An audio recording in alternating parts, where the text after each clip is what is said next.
Olá, estamos aqui para falar de mais um vídeo do nosso Fiagro EGAF 11. O vídeo desse mês é para falar dos acontecimentos de janeiro. Eu sou o Bruno Lund, diretor da Ecogestão de Ativos, e quero começar esse vídeo trazendo e convidando convidando pessoas ilustres para a gente falar de temas que estão acontecendo ultimamente sobre o agro. Aqui comigo hoje convidamos Moacir Teixeira, que é sócio fundador da Ecoagro, e também Útil Levorim, que é sócio fundador da Multiplica Capital, cogestor do nosso fundo EGAF 11, e como sempre, aqui com a gente também, Antônio da Luz, economista-chefe da Ecoagro. Um dos motivos da gente trazer tanto o Útil quanto o Moacir é porque a gente tem escutado muitas notícias sobre o agro e a gente queria falar um pouquinho delas para você, porque a gente acompanha o agro há muito tempo. O Moacir fundou a Ecoagro em 2007, acompanha a agro há muito tempo, entende agro como ninguém, e eu queria passar a palavra para ele, para que ele pudesse falar um pouquinho dessa visão dele sobre o agronegócio e sobre essas notícias que estão saindo. Então, Moacir, por favor. Obrigado, Bruno. Obrigado, Antônio, Útil. Bom, a ideia tem saído realmente muitas notícias e é importante a gente passar para você, nosso parceiro, nosso investidor, a nossa visão e como que a gente está enxergando esse processo. O Antônio da Luz, ao longo do tempo, todo mês vem dando esses panoramas, mas a gente vai dar uma visão de mercado, tá? Então, por isso que a gente o Bruno nos convidou e a gente achou muito importante. Primeiro, eu queria agradecer a confiança, falar que fechamos o ano de 23, de novo na vanguarda de pagamento de dividendo. Isso não significa, sobre nenhuma hipótese, garantia de renda futura, isso é importante falar, mas vem mostrando a estratégia e a tese de investimento desde o início do nosso fundo, tá? E ela vem se dando bem consistente, Útil? Então, esse trabalho, a importância dessa parceria que foi criada com a Multiplica, importância por quê? Porque é uma análise a mais, é um trabalho em conjunto e é a certeza que a gente caminha sempre dentro da direção se proposta. Então, agronegócio, o que vem se falando muito, Se fala em quebra de safra. Gente, quebra de safra num ano que eu tenho um histórico dos últimos 10 anos, e Antônio vai me ajudar. Antônio, o crescimento é maior que o crescimento da China. Eu saio de 150, 160 milhões para 300 milhões. Gente, eu tenho uma perda do que 8% no que teve na safra. Essa safra ainda vai ser a segunda maior safra da história. E mesmo assim, a segunda maior safra da história.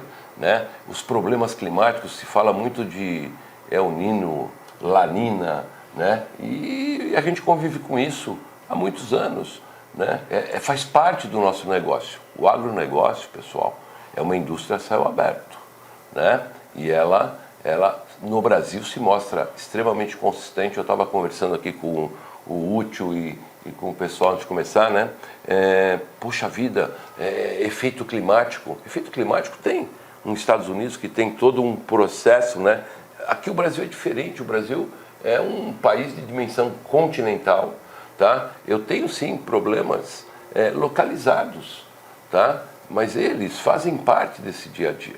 Tivemos um problema de preço, problema da guerra, falta de produto, mas isso naturalmente vem se ajustando, Mas algumas notícias saem e aí existe essa preocupação. Então, por isso que a gente veio trazer para vocês o conforto.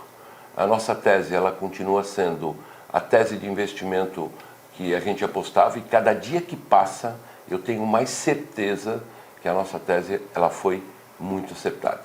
Eu não quero concentração em cima de produtores rurais, nós não queremos alguns setores, eu quero pulverização.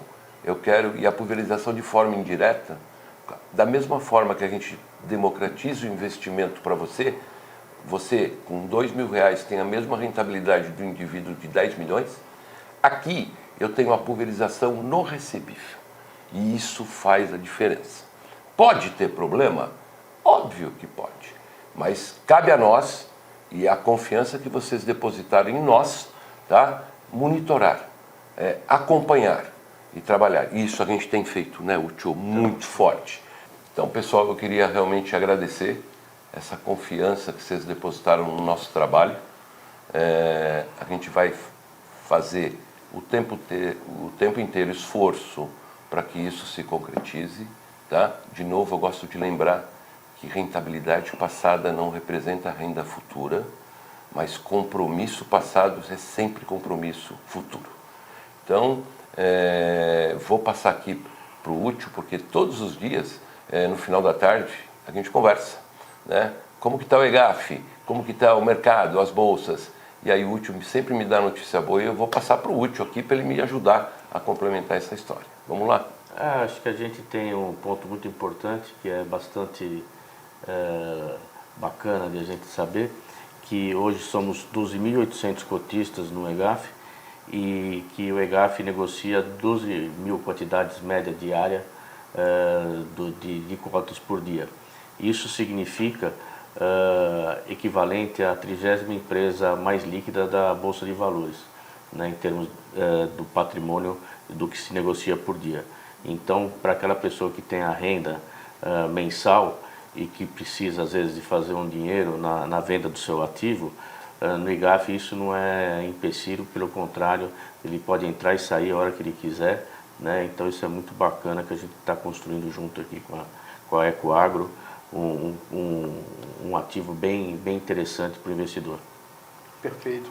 E nossa tese, como o Moacir falou, é uma tese, né, bastante robusta, né, vem mostrando, né, resultados robustos, como, né, o Moacir também mencionou, 16,18 ano passado, equivalente a CDI mais 4,33, né, e isso é resultado de muito trabalho, né, nosso aqui da gestora, do cogestor, né, a gente tem uma governança de investimentos, né, bastante, né, interessante, né, compartilhando informações com o nosso cogestor e tomando decisão, né, em conjunto.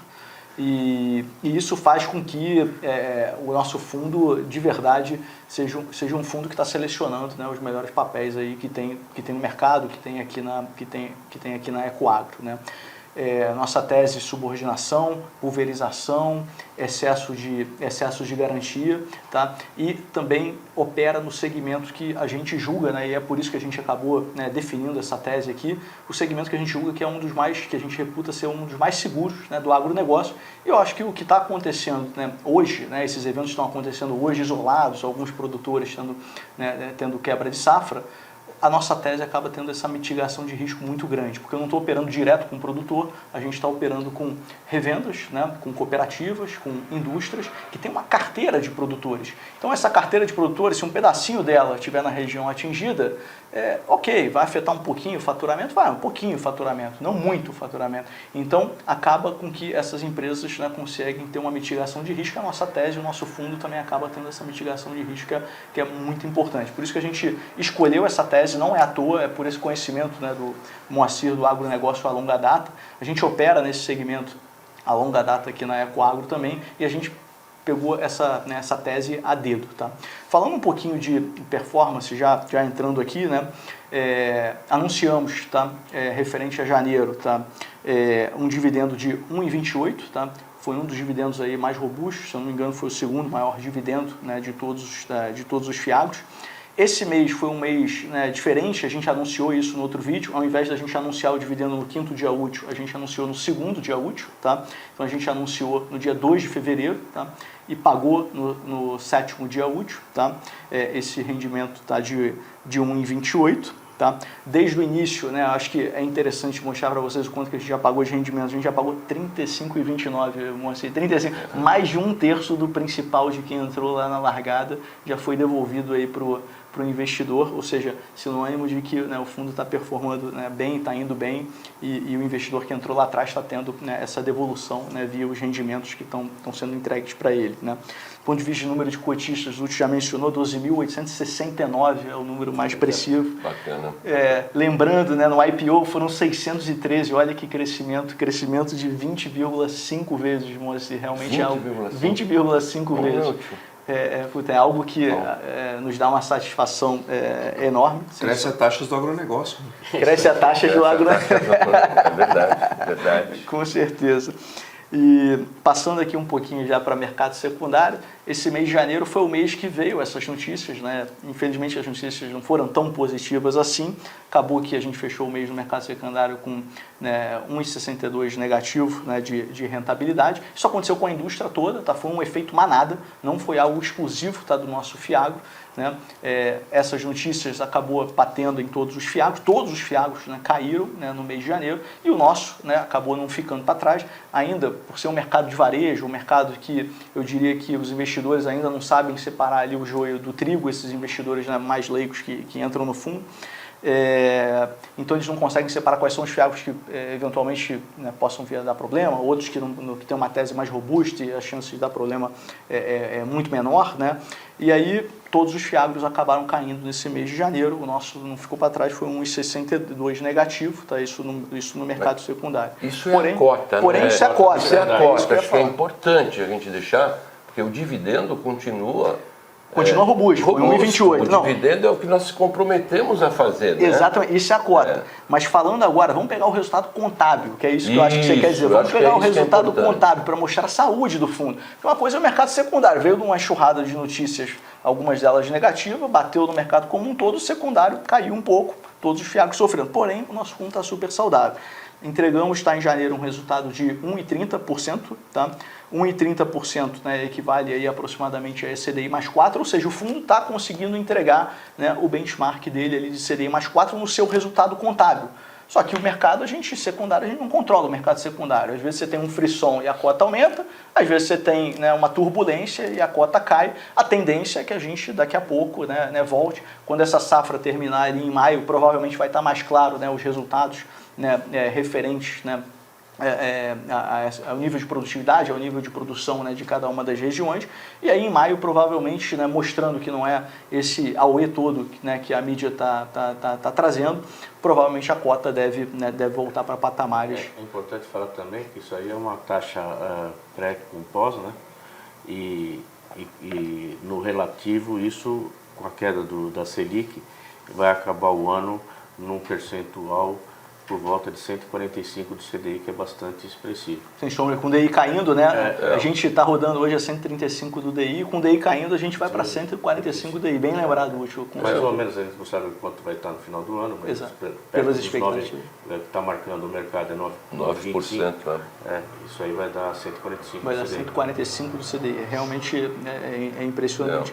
E aí, por isso que eu sempre gosto de trazer aqui para vocês, senhores, o resultado do mercado secundário, que é importante, você tem que acompanhar onde você compra e vende nas cotas, mas o resultado contábil é muito importante a gente olhar, porque é lá que você vê de fato se o fundo está saudável ou não, e em eventos como esse que estão acontecendo agora, lá você consegue ver o fundo está saudável. É questão de tempo até isso voltar. Mais cedo ou mais tarde, certamente essa cota volta.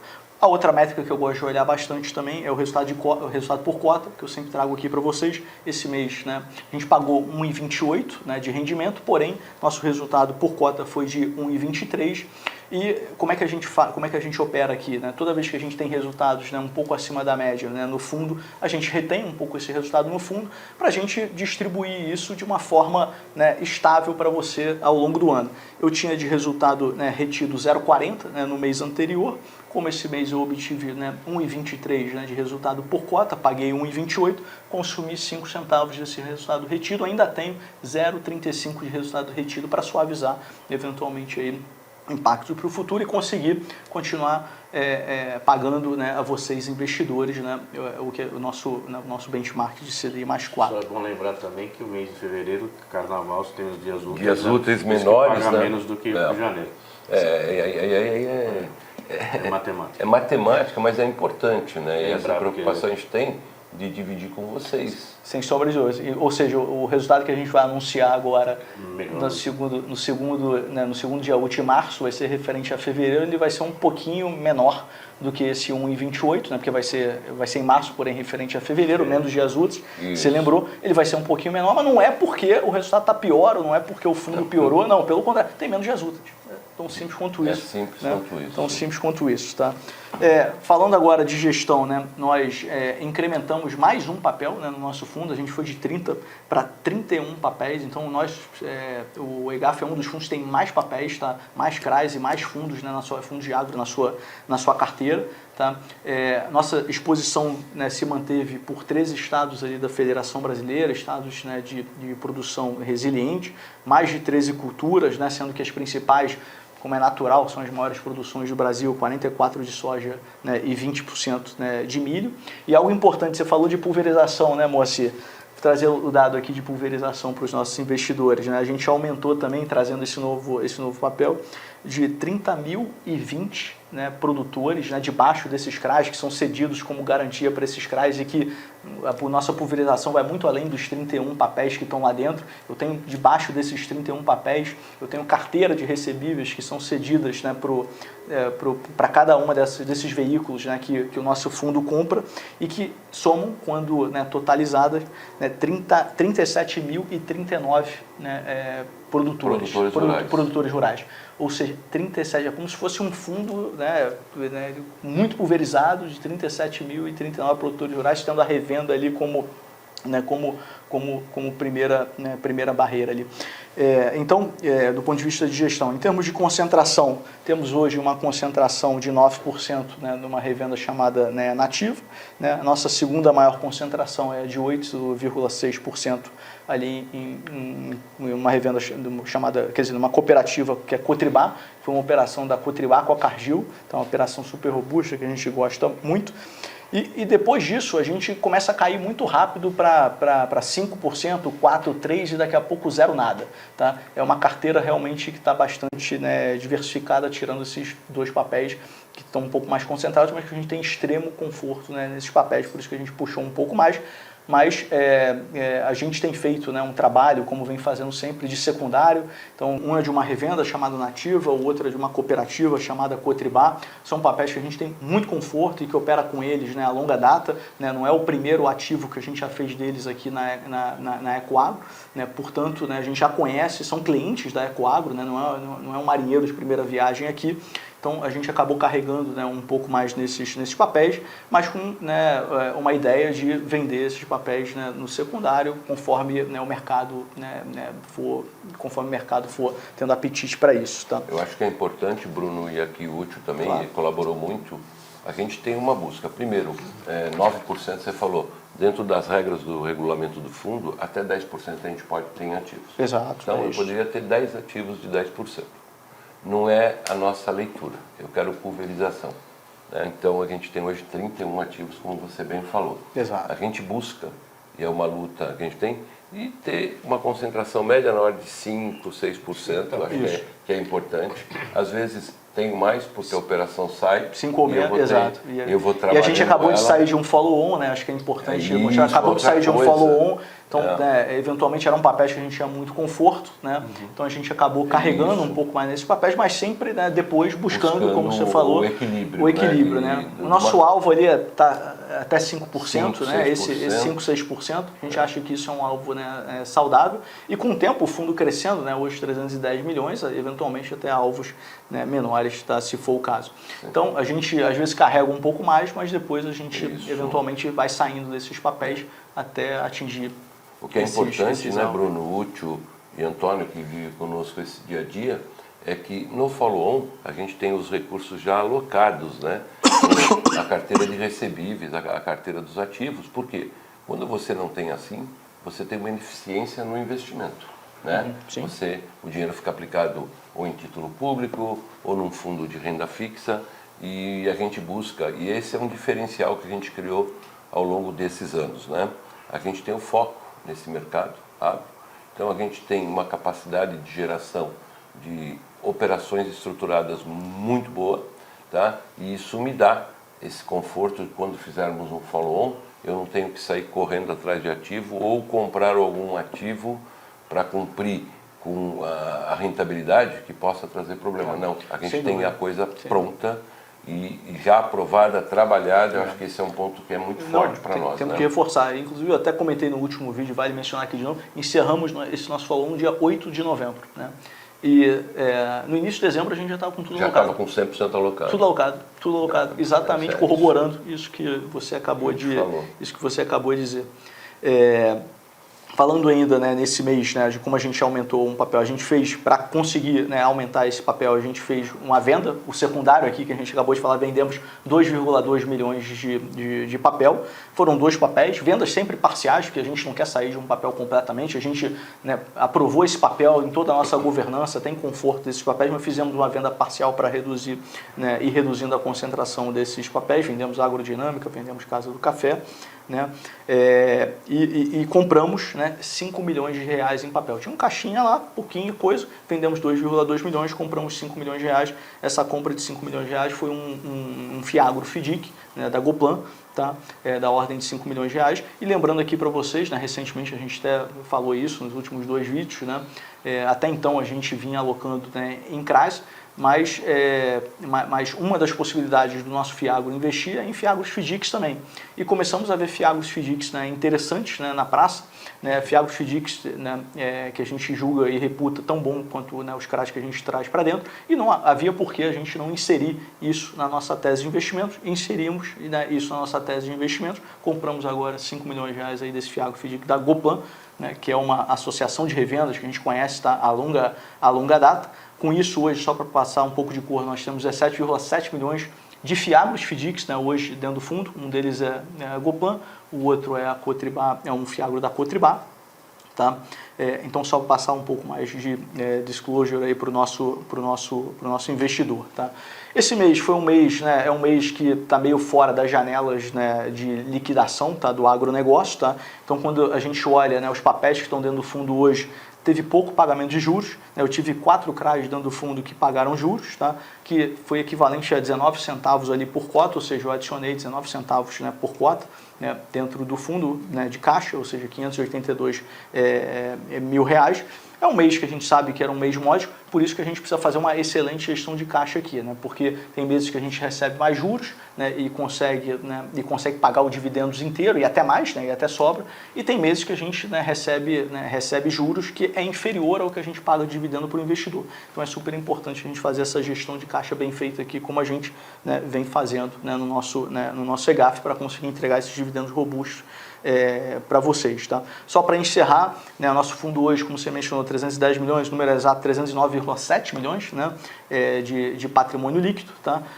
E os nossos, né, papéis hoje dentro do fundo, né, estão rentabilizando na média CDI mais 4,90. Né, e com isso a gente consegue, né, manter ali a nossa rentabilidade, ali, nosso benchmark de CDI mais 4. Né? Isso era um pouquinho de performance que eu queria, né, dividir com vocês. Acho que agora vale a pena, né, Moa, útil, a gente de repente fazer um bate-papo sobre macro, agro, falar um pouquinho aí dos acontecimentos recentes, notícias de Fed, Copom e etc., que Antônio vai nos alimentar. Né? Maravilha, Bruno, Moacir, útil, que bom estar com vocês, com os nossos investidores que estão aqui todo mês conosco. Antes, Bruno, eu queria puxar algo que o Moacir falou muito importante sobre a natureza da produção no agronegócio. E eu quero começar com 2015. Vou falar de 2015 a 2023. Depois eu vou dizer o porquê que eu peguei esse período. Em 2015 havia uma dúvida se o agro cresceria, havia uma preocupação, será que vai pagar conta, será que não vai pagar conta, será que vai performar, será que não vai performar, por causa da greve dos caminhoneiros. Como todos nós sabemos, produzimos grandes volumes, precisamos de escoar a produção, e a greve dos caminhoneiros realmente foi um impacto muito grande. Depois, nós tivemos problemas climáticos muito parecidos com esses que nós estamos vivendo agora, porque pegou a região do Centro-Oeste, 2016. Será que vai pagar conta? Será que não vai pagar conta? Depois, nós tivemos o Covid. Depois, como é que vai acontecer agora, globalmente, tudo fechado, e agora, será que o agro cresce? Depois do Covid, nós tivemos a guerra. Poxa vida, agora com guerra, como é que nós vamos transportar, etc. E agora a gente tem essa questão climática presente. Ano passado, pô, o Sul com estiagem. Agora esse ano, será que vai pagar? Será que não vai pagar? E agora o Centro-Oeste de novo. Pessoal, nesse período de 2015 a 2023, o agronegócio dobrou no Brasil. Dobrou. O tamanho do agronegócio dobrou. Nós dobramos a safra brasileira. E ainda sobraram 19 milhões de toneladas, que nós crescemos mais do que o dobro. Com todos esses eventos. Ou seja, nós não queremos minimizar. Nós não estamos aqui dizendo que não existe problema. Existe. Nós temos perdas de safra, sim, em várias regiões do país. Agora, isto é normal. Ano passado era o Sul, esse ano é o Centro-Oeste, ano que vem não sei qual será, porque produzimos num país imenso.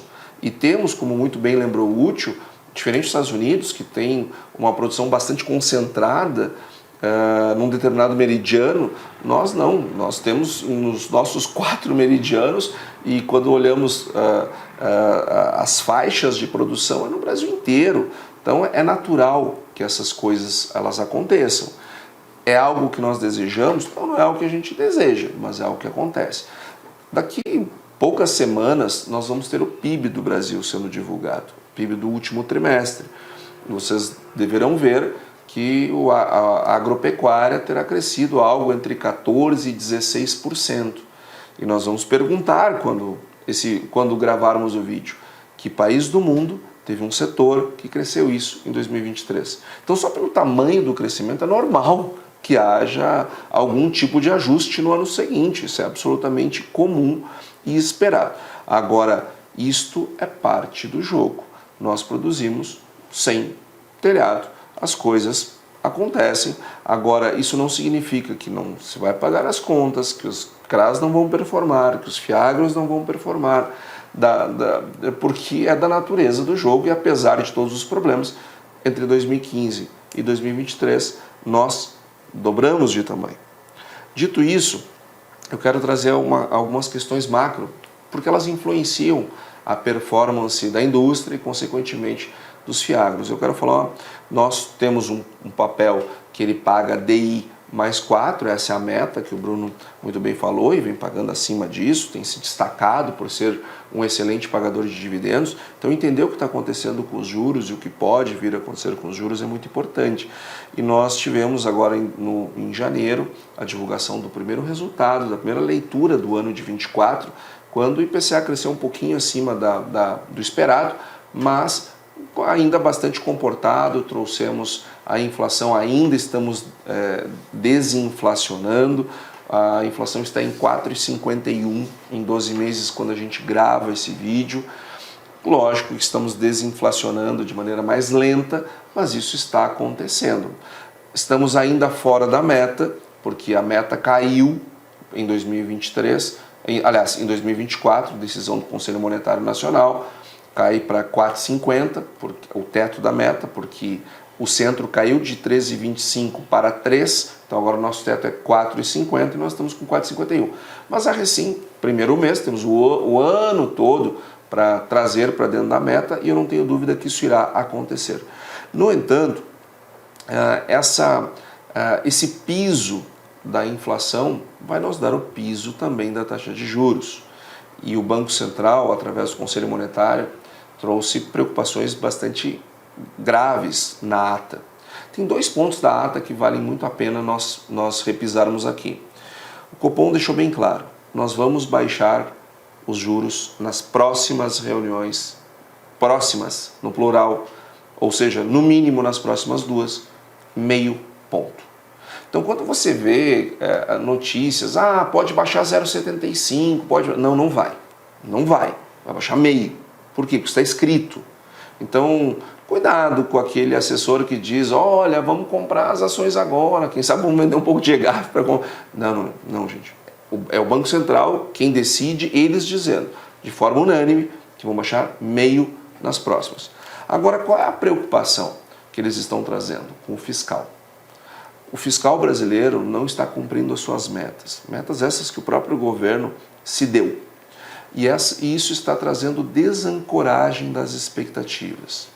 E uma decisão do Conselho Monetário, ela depende da desinflação atual e da expectativa futura no horizonte relevante, que hoje é 2024 e 2025, final de 24 e até meio de 25. E está havendo uma certa desancoragem. E o que isso tem a ver conosco? Isso muda a taxa de juro neutra. O que é o juro neutro? Aquele que não faz nem a inflação subir e nem cair, mantém neutra a inflação. E o Banco Central ele acredita que essa taxa de juros neutra seja 8,5%, mas ele está trazendo o seguinte cenário: olha, se o fiscal não for cuidado, eventualmente eu vou ter que subir a taxa de juro neutra. E uma vez fazendo isso, significa que ele vai baixar a Selic até a taxa de juro neutra. Ou seja, nós ficamos com um piso mais elevado. E nós que pagamos, para você que recebe DI mais 4, essa informação relevante, porque isso vai trazer uma visão de rentabilidade futura para você. Além do mais, nós falamos aqui várias vezes nesses vídeos, falamos semanalmente lá no nosso podcast, que sempre convidamos vocês a acompanhar, o Ecoagro Talks, toda segunda-feira de manhã cedinho está à disposição. Muita gente vinha falando, né? O Fed vai baixar juro, o Fed vai baixar juro, e a gente vem dizendo, gente, ó, se baixar não é por questões monetárias, porque a inflação lá não está dando sossego, não tem condições de fazer isso. E o Fed veio agora, botou de novo um balde de água fria no pessoal que entra no oba-oba. Não deve cair em março e não sei se cai em maio a taxa de juros. E isso também influencia as taxas de juros no Brasil, consequentemente também o resultado do nosso Fiagro. Então, essas questões fiscais, nós não temos dúvida que vão dar o norte do que vai acontecer com os juros no Brasil, assim como também lá nos Estados Unidos. A discussão sobre o fiscal está bastante grande, e fiscal é o assunto do ano de 2024. A zona do euro já se habilita para baixar os juros. Nós tivemos uma notícia muito boa, saiu o PIB do último trimestre da zona do euro, veio o crescimento de 0,0, ou seja, não ficamos parados. Isso foi comemorado, por isso que é um crescimento, porque nós tínhamos tido menos 0,1 no anterior. Se viesse negativo de novo, 2 trimestres seguidos, já viu, né? Recessão técnica. Então a zona do euro passou da recessão técnica para voltar a ter recessão só se tiver recessão no primeiro trimestre e no segundo trimestre desse ano, ou seja, nós só verificaríamos isso lá no segundo semestre do ano. Então ganhamos um fôlego com a economia na zona do euro. Estados Unidos continua com uma economia aquecida, China vem se recuperando bem, os sinais todos deles de PMIs, etc., são positivos. O governo chinês não resolvendo, mas amenizando bastante aquele risco imobiliário, o que é bom para nós do agronegócio. Ou seja, nós imaginamos que o fundo do poço, tanto do ponto de vista de safra, porque nós já estamos, Bruno, Moacir e Útil, com 45% da safra de soja colhida no Mato Grosso. Isso é o dado oficial da Conab. Só que entre o relatório deles e a data que a gente grava, já passou de 65%. Então, o que tinha para perder já perdeu, e agora começa a acontecer algo interessante, porque as perdas elas ficam no jornal aqui no Brasil, mas o relatório do USDA ainda não capturou as perdas brasileiras. E à medida que ele vai capturando, nós vamos tendo influências nos níveis de preços. Lembra, a receita do produtor, ela depende da quantidade produzida, mas depende também do preço que ele vender o seu produto.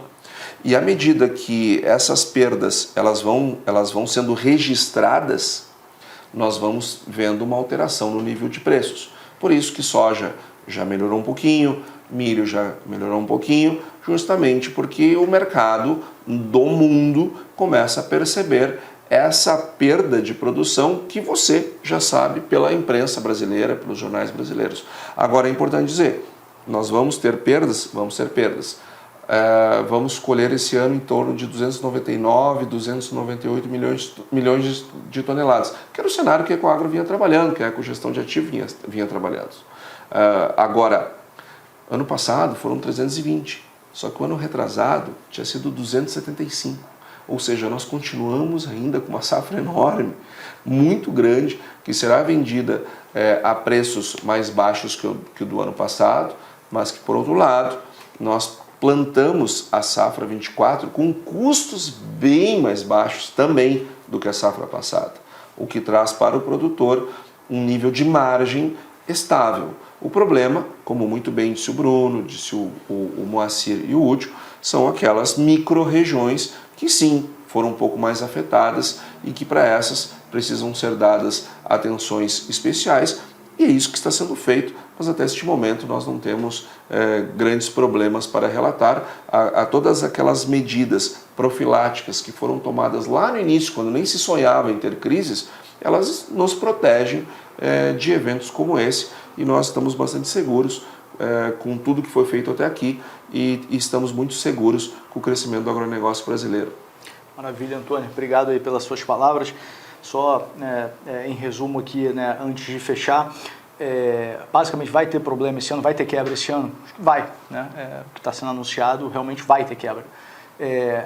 Mas essas quebras não são generalizadas, não são em todos os lugares, são em micro-regiões, né, como o Moacir falou, como o Antônio falou, como a gente já reforçou aqui, a gente está monitorando, né, a gente monitora isso a longa data, vai em loco em campo, a gente tem um monitoramento forte, né, e só para passar um pouquinho para vocês, né, é por isso que a gente escolheu a tese do nosso CEGAF, a tese da cadeia de insumos. Né, o setor que tem maior mitigação de risco contra essas quebras não generalizadas, por estar operando com a pulverização, além da pulverização, a subordinação, ou seja, as primeiras perdas, quem absorve são os tomadores, né, dos CRAs ou dos fundos. Né? Então, a gente monta estruturas aqui na Ecoagro que tem um nível de robustez, né, muito elevado, com subordinação. Quando a gente entra num papel, tem 30% de subordinação. Quem absorve essas primeiras perdas? Geralmente o próprio tomador, né, de recursos que absorve essas primeiras perdas, tá? Perfeito, se elas existirem, tá? Então, a estrutura é muito robusta, tá? A gente está no segmento que tem maior mitigação de risco contra o que está acontecendo, né, nesse ano, e a gente está muito confiante que a gente vai passar por esse cenário de forma, né, incólume. Significa, né, Bruno, para a gente fechar, problemas existem. Sim. São operações de crédito. Né? Então, se fosse risco zero, a remuneração seria a remuneração. Seria CDI, né? Existe o risco. O que a gente cuida e se preocupa é em mitigar bem esse risco, falar para vocês que a gente atua num setor e atua nele de forma muito focal, é o único setor que nós atuamos. E problema, gente, eu vejo na infraestrutura brasileira, né? Antônio, Útil, eu saí de uma safra de 100 e poucos milhões de toneladas para 300. Quantos quilômetros de estrada eu criei nos últimos 10 anos? Zero. Ou muito pouco. Tapa-buraco, né? Porto, nada. Zero. Ferrovia, zero. Armazenagem, zero. Então, esses são os problemas, são os grandes gargalos, né, que levam a economia como um todo. E a agricultura, não adianta eu produzir mais. Essa produção a mais, eu acabo trazendo até um prejuízo para o produtor rural. Meu não, né? Para o produtor rural. Porque não tem como escoar, o preço cai, está no preço e a corda mais fraca do produtor. Então, esses pontos aqui, infraestrutura, né, falamos de porto, falamos de armazém, isso precisa ser olhado com carinho. Energia. Tá? Outra coisa, seguro, né? Estados Unidos, eu estava lendo no valor, o Tio, tem 210 milhões de acres, né? A medida deles lá, de seguro no agronegócio deles. Argentina, 22 milhões. Né? Brasil, 6. Aí você cai duro de costa, aí você fala, meu Deus, isso aqui é uma loucura, isso aqui é muito forte, mas é isso, tá? E vai continuar sendo um grande setor. Ô Bruno, eu vou fechar agradecendo o convite que você fez para mim e para o Útil participar. A gente fala gestor, cogestor, por uma estrutura regulamentar, normativa, mas aqui é um trabalho em conjunto. Foi o que nós combinamos lá atrás, né? O Útil criando um fundo, veio conversar comigo, e aí a gente nessa conversa entendeu que se a gente somasse força, a gente era pequenininho, né? A gente somando forças, a gente teria um resultado melhor. e isso se deu de fato. Então a palavra gestor, corgestor, ela é por normas exigentes, mas Ecoagro multiplica nesse setor, é a conversa no dia a dia, é o trabalho no dia a dia, existe discordância nos comitês, quando existe a discordância nos comitês, a gente vai buscar as respostas. Então, decisão gente, é unânime, a decisão né? Se tiver é unânime, um quer dizer, desconforto, né? são duas casas, a visão nossa focada 100% no agro, a visão da Multiplica mais ampla, ela atua num segmento de agro, que eu atuo muito pouco, mas ela atua no crédito, né? Ela conhece o varejo, exportação. Então, essa somatória, ela tem se mostrado muito eficiente e eu estou super orgulhoso de estar junto com a Multiplica nesse projeto. Então, eu queria agradecer, Bruno, Antônio, como sempre brilhante, eu adoro escutar você. Tá? Obrigado. Muito bom mesmo. É muito bom e a gente quer fazer isso para você, investidor, e nós fazemos isso também para os nossos investidores de CRA, independente do FIAGRO. Então, da minha parte, obrigado, Bruno, pelo convite. Convide mais vezes, porque eu e o Útil gostamos de falar aqui, viu? Então, por favor, grande Útil. Não, obrigado também pelo convite, pela participação, Bruno, Antônio, Moacir. O Moacir falou bem, eu acho que esse é um diferencial nosso, ter as duas casas olhando o crédito separadamente, né? São duas opiniões que se juntam e tomam uma decisão. Então isso é bem legal, é um produto realmente diferenciado. E obrigado pela confiança dos investidores aqui no nosso EGAF. Perfeito. Bom, foi brilhante aí a participação de vocês, sem dúvida convidaremos vocês muito mais vezes, né? Eu espero. Com isso eu basicamente dou por encerrado o nosso vídeo, né? Espero que vocês tenham entendido um pouco mais de agro, um pouco mais dos acontecimentos que estão acontecendo agora. Problemas terão, mas a gente está confiante que a gente está bem posicionado para superar essa turbulência aqui com o nosso EGAF 11. E com isso eu dou por encerrado o vídeo. Muito obrigado e até o nosso próximo encontro. Até logo.